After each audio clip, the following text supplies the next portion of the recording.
Hi, I'm Alex, And I'm Anna. and we're here at the Ringling Brothers and Barnum and Bailey Center for Elephant Conservation. We're here to talk to Janice and Trudy, so come along with us as we tour the facility. I'm here at the Ringling Brothers and Barnum and Bailey Elephant Conservation Center with Janice. So tell me, what is your role here at the Elephant Conservation Center? Actually, I have an official role and an unofficial role. So officially, I am the Director of Animal Stewardship for Ringling Brothers Barnum and Bailey, but unofficially, I'm just like a 5-year-old kid that is in awe of coming here every single day. Tell me, how did you guys pick the location and how you've built the facilities and who started the whole center?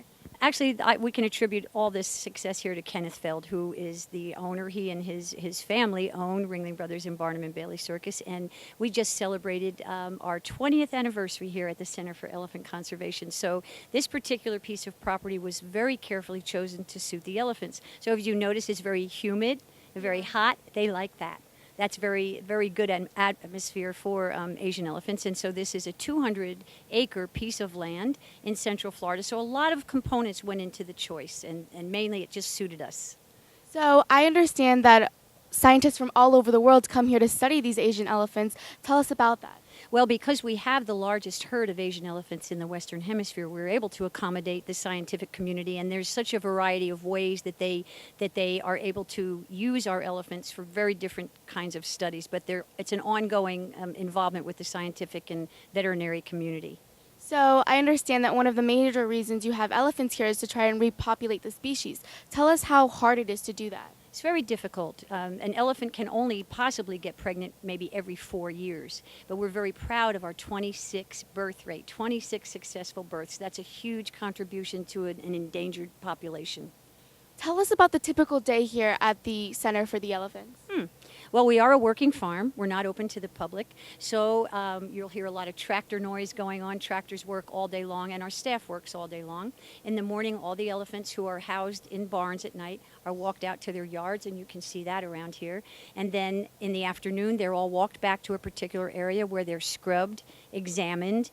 We have to keep enrichment in their different yards to keep them stimulated and having fun. We also have the ability, because they're trained, to examine every inch of every elephant every single day, and that takes a long time. Of course. So what are their meals? What do they eat? Are there special grasses grown for them to eat? Yeah, they're mega herbivores, which means lots of herbs, lots of vegetables. So they eat all day. And it's kind of funny, isn't it, for the largest land mammal to eat only vegetables, but vegetables, hay, bread, apples, carrots. Each adult elephant eats about 150 pounds of hay a day. That's just hay. And they eat all day long. And then we do grow our own grasses here, bamboo, a cane grass we call elephant grass, and banana leaves. And we harvest them and feed them to the elephants every single day. And I understand that you have a special relationship with the country of Sri Lanka. Yes. We have a very strong partnership with Sri Lanka. We are trying to teach Sri Lankan native people to use our methods of captive elephant care. Sri Lanka has a very burgeoning population of elephants, but they also have the most dense population in the world, second most dense population in the world. So the elephants are being squeezed out, and we're trying to help them with our expertise and a lot of funding to kind of keep some of their elephant population in captivity as opposed to shooting them. That's amazing. So this is an amazing job, of course. Yeah. Tell us how you got started and why you're here. I'm here because I love it and because I'm lucky enough to be here. But I started in 1972 as a graduate of Ringling Brothers Clown College. So I toured for a while as a clown, and then my family got our own bear act, and we had a bear act and a dog act. But it's in my heart, so I'm so thrilled to still be here. Amazing. Thank you so much.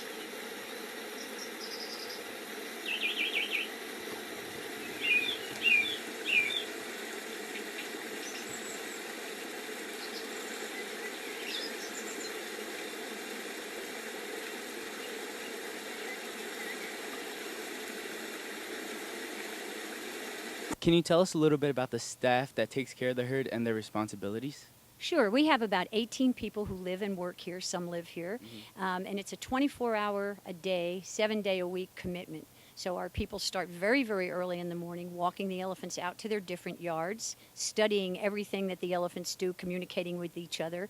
And then they clean the barns, get the food for the day ready. And then pretty soon it's mid-afternoon after all the elephants have been exercised, and it's time to bring each elephant back into a bathing area. Every elephant is bathed and examined, and then they're put back into the barns and they're fed their night diet.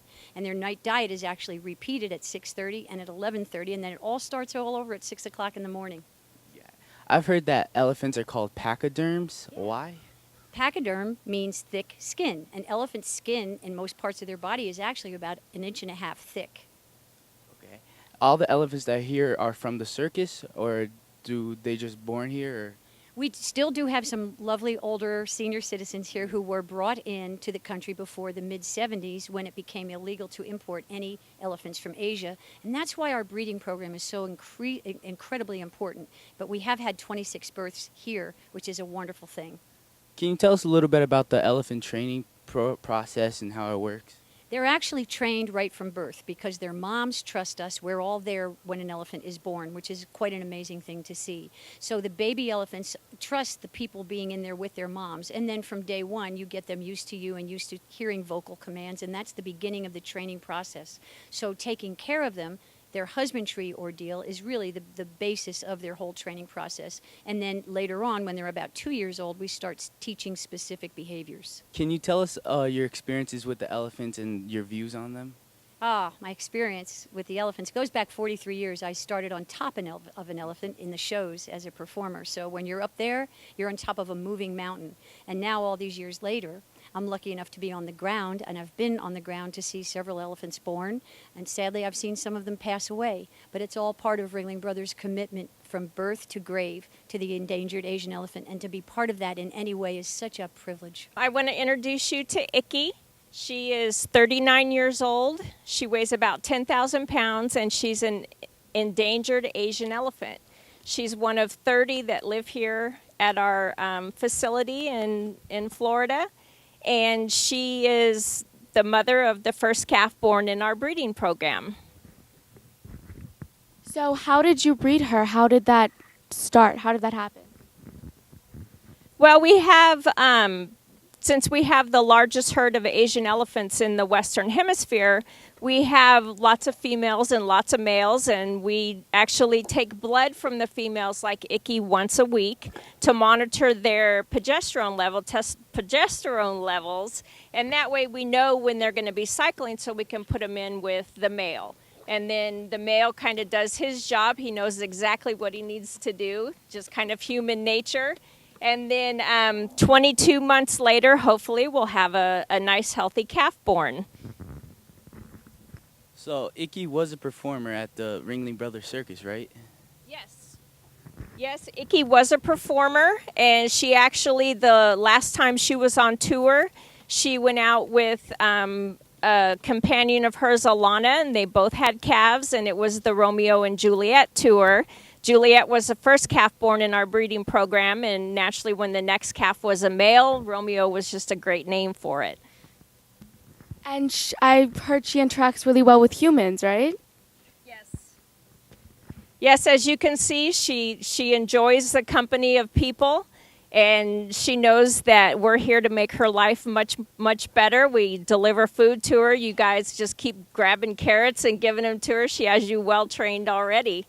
But she's here at our Center for Elephant Conservation because we do a lot of research with animals, and we do research in different things just to make sure that the life of all of the elephants that are in human care is as best as it can be. How long have you and Icky been together, like training and doing everything together? I have been lucky enough to work with Icky for 20 years. I started at this facility, the Ringling Brothers Center for Elephant Conservation, 20 years ago when it opened. I've been here working with Icky every day since then, and I've been lucky enough to be there when her calves were born and watch them grow up also. Well, thank you so much for your time. It was a pleasure meeting you. Bye, Icky. Hi, this has been Alex and Anna live from the Ringling Brothers and Barnum and Bailey Center for Elephant Conservation. I hope you had just as much fun as we did, and we'll see you later. Bye.